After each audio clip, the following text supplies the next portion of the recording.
This is probably gonna fly that way. So.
What's up, guys, and welcome back to the channel. As you saw the other night, we were here till like 4 in the morning busting out a bunch of stuff, but we got the whole rear end of this truck disassembled. The leaves are being sandblasted as we speak, so those are getting done. Other leaves are getting done, and then the sway bar up front is getting done. Getting all that sandblasted, all cleaned up.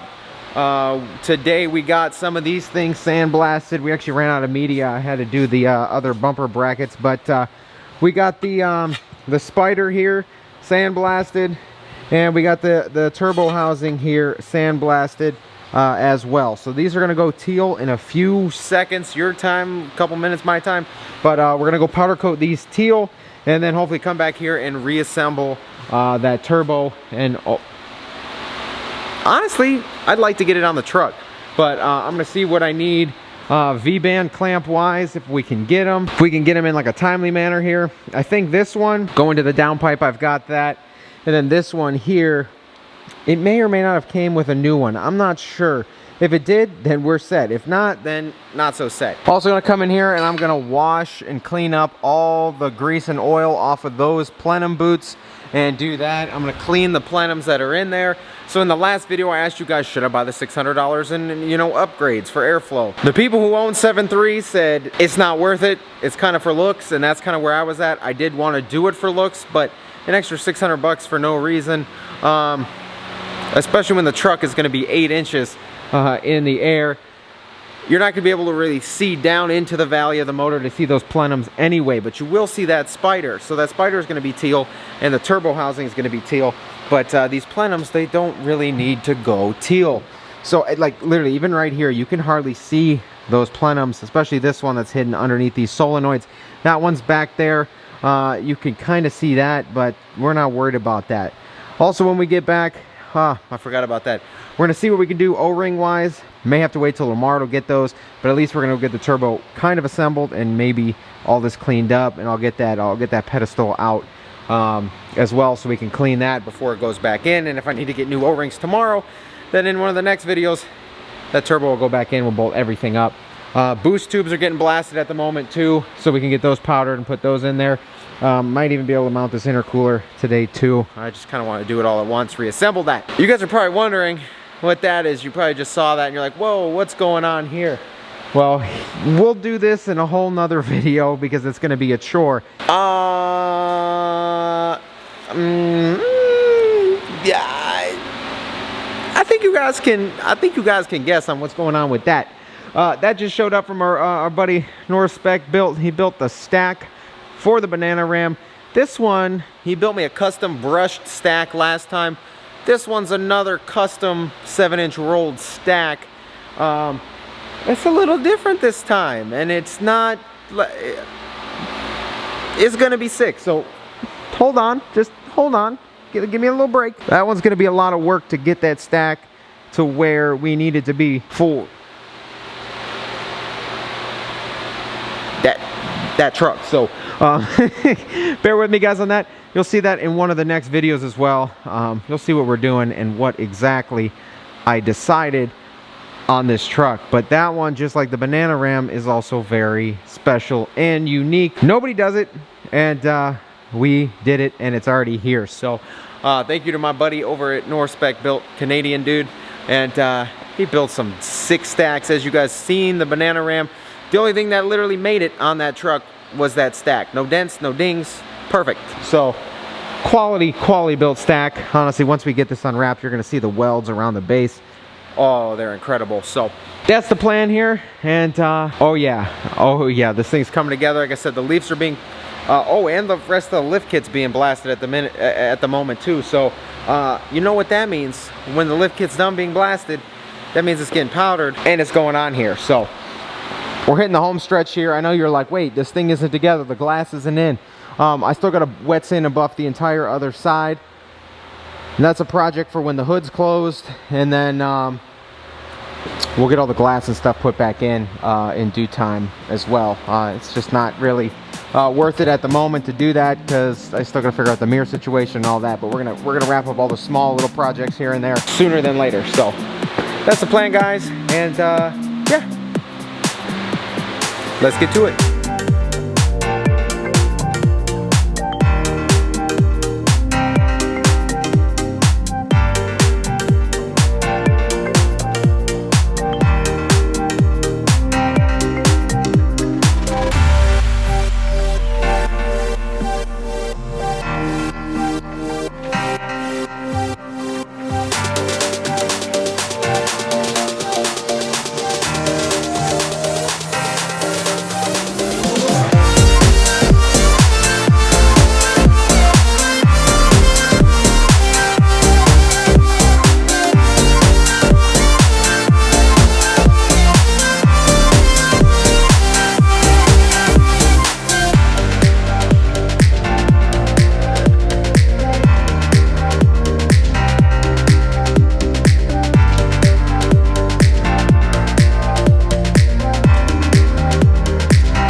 Alright guys, so after a little bit of powder coating here and there, we got this turbo all back together.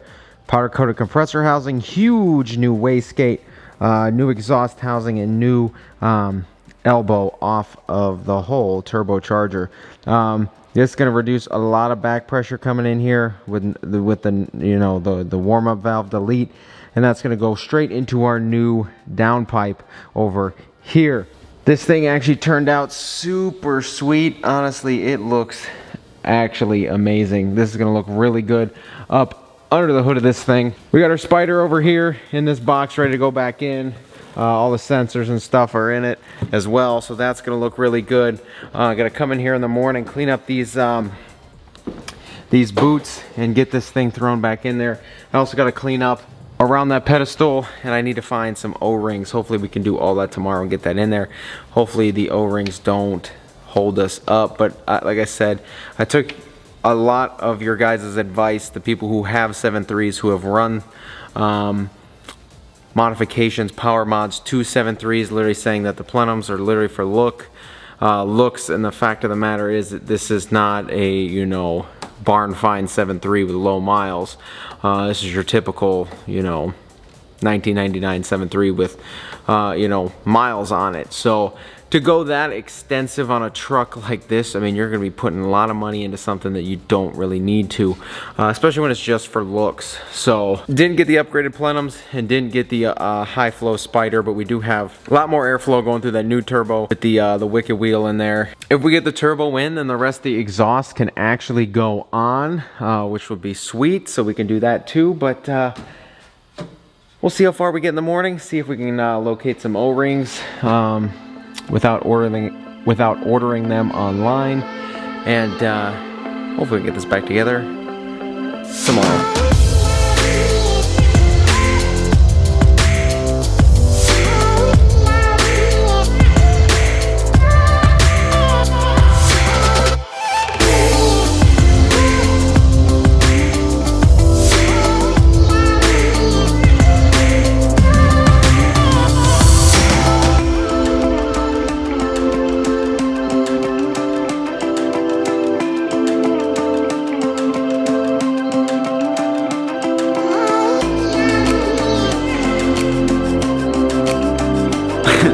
Alright, so we went through today and cleaned up this entire engine bay here. All of, you know, the grease and grime is gone. You still see all of the factory stickers in here. This thing looks really good. I actually need to get some heater hose. There's a crankcase vent, you know, reroute, but it's like 70 bucks, but I could find some hose for really cheap. This motor was actually designed to breathe into the atmosphere, but when Ford wanted to put it in their truck, they decided to reroute that into the intake system, run it through the turbo, and that's how all the oil goes through your intercooler and all that. It's just not, I mean, it's kind of how the motor was designed on Ford's end, but not how International designed it. So I'm gonna reroute that down and out, keep all the oil out of that, you know, intercooling system, and do that. I was gonna put the turbo back in today, but the only piece actually leaking in this motor is that pedestal, and it's not the O-rings, it's that valve, you know, for the cold warm-ups, the EVP or EBV, I forget the exact acronym at the moment, but that is like the only thing leaking. I'll show you that in a second. But we got a new pedestal coming. It's the delete pedestal, and I got new factory O-rings coming. Those will be here tomorrow, so we're gonna get all this put back in, a new downpipe, and we can actually reconnect the rest of the exhaust as well. Intercoolers in. Now, if there's somebody out there who wants to do this power pack kit on their 7.3, these trucks come two ways. Pretty much this is where this is gonna mount. They give you sheet metal screws to put in there, but the bracket goes below the ears here and comes across with this cross member down there, and it comes all in the kit, but this goes down there right below, or I guess right below those ears on the frame coming out. There's also another style model of this truck where there's brackets, and that makes it a lot easier, but without the brackets you kind of don't know.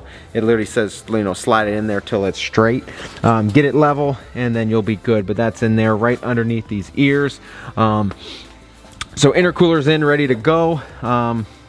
When we get the boost tubes back, we'll get those in right off the, you know, off the spider and all that, new, you know, get these connected, and then we'll put this factory cross member here back in, and then we can bolt this up so it's straight, and then this radiator mounts to that cross member as well. So all this will be tightened up here shortly. But here's the only thing leaking on the truck. As you can see, obviously the O-rings go in here, and usually you would see the oil leaking out of here, but that's the cleanest part of this pedestal, and the only place that is covered in oil is right out of here. So instead of putting this back on and getting more oil everywhere, or going through the process of cleaning this, and it just actually doesn't work, just got one that deletes this, and we won't have that leaking issue anymore. So we're gonna wait for that to come in tomorrow to actually get this all bolted back in. But like I said, our turbo looks really good. Powder coated compressor housing, new exhaust housing, and new exhaust elbow there with the valve delete. Yeah, This looks really good. Big wastegate. I actually need to adjust this. Some of these trucks need these studs, some don't. So I got to take these off because this is fully extended right now. So if we actually had Boost go in here and try to, you know, open this up, it's not going to work because this is fully extended. So I'm going to take these off, and that's all of the adjustment we actually need for this to work properly. So I'm going to take this back off and put that at the proper length and get that working tomorrow before we throw this in, I guess, while we're waiting for the pedestal and the O-rings to come. But other than that, guys, this motor should be all buttoned up in one of the next videos here. So we're waiting for that stuff. We're going to throw all that stuff back in. We got a whole bunch of stuff for the Jeep here, actually, so we're going to see one of those videos soon as well. So that build's going to start very soon. We've been waiting on a lift kit, and it finally got made and got shipped. So we're gonna get started on that. Got cold air intake, pedal monster stuff for that as well, so we gotta install that on the Jeep. But in the meantime, guys, we're almost there. Like I said, button this motor up, throw the exhaust on, and then our lift should be back from getting blasted sooner than later. Throw that on there, do the bed, get these axles painted, and we will be pretty much done with the exterior, and then we'll figure out something interior wise, because like it's a weird year, weird style seat and leather kits and all that. It's just kind of weird. So I got to figure out what I can do with that. I don't really want to put a whole nother interior in it, but if I could find some way to get those seats rewrapped in leather, I'll probably do that. In the last video, I think you saw, we went and pulled some parts off of a parts truck. I got a new center console lid, and then I got the plastic for the cup holder there. So all of that, like I said, it'll get rewrapped in the correct tan leather if we get to that, and get all that done. But in the meantime, guys, if you enjoyed this video, shoot a thumbs up. If you haven't been here before, please get down there, click subscribe, drop me a comment while you're down there. Take care. I'll see you guys in the next one.